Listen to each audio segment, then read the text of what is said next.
Welcome back to Sidenote Suplex. Article out of Sportskeeda. WWE recently let go a number of wrestlers from their roster. Under normal circumstances, every on-screen talent has a non-compete clause, which prevents them from competing for a period of time. Wrestlers signed to the WWE main roster contract usually have a 90-day non-compete clause in their contract. NXT wrestlers have a much shorter non-compete at 30 days. The wrestlers did not face any major issues while dealing with WWE's higher-ups when discussing their non-compete clauses. The most recent batch of releases came a few days ago. Some from amongst them will have a 90-day non-compete, while others will only have a 30-day non-compete. Non-compete clauses often help the wrestlers, as they are being paid for said duration after their release. However, sometimes there have been cases of talent looking to get right back in the groove as soon as possible. It often results in them wanting to get an out from their non-compete clauses. Now, I guess depending on the talent, they may or may not want to get out of that non-compete clause. On one hand, you can still collect a paycheck, but just remember, in the entertainment business, out of sight, out of mind. So maybe a lot of wrestlers look at that like it's better to get out and take advantage of your name being in the news in order to parlay that maybe into an independent run, etc. The first thread of releases this year came on April 15th. Some big names were let go from the promotion, including Samoa Joe, who was later brought back. And damn right they brought him back, because Joe has upside, and more news recently came out about that whole situation. Ever since Samoa Joe made his return to NXT on June 15th after being released in April, many people have been wondering who his first opponent would be back on the Black and Gold brand. Speaking on the Out of Character podcast, the two-time NXT champion listed some potential opponents on the NXT roster that he would love to get in the ring with. Quote, Karrion Kross and Pete Dunne are at the top of that list. A guy like Walter, people have been asking for it. I'm not blind, it's for good reason. The guy is a powerhouse, and people want to see some furniture moving. It's not just one or two guys. Adam Cole, Roderick Strong, Kyle O'Reilly. There are several very accomplished athletes in NXT. Bronson Reed, he's always yapping and wants to get some.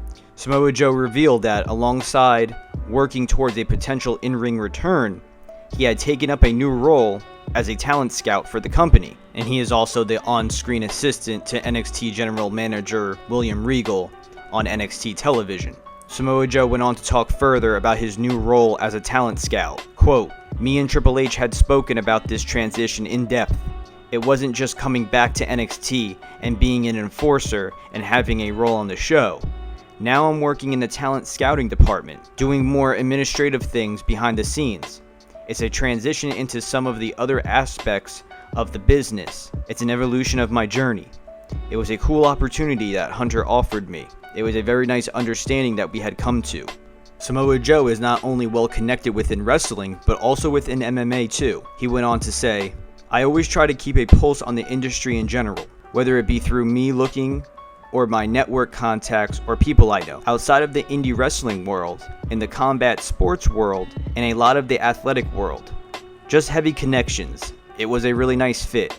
I'm looking forward to giving an opportunity to a lot of people that maybe wouldn't get a look.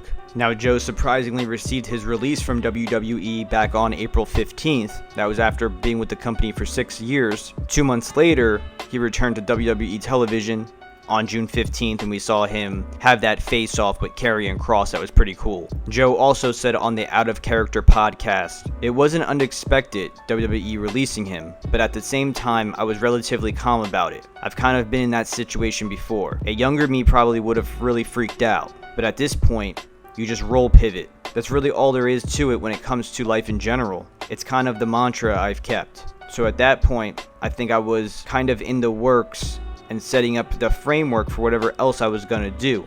A few hours later, I get a call from Hunter, and it pretty much all kind of changed.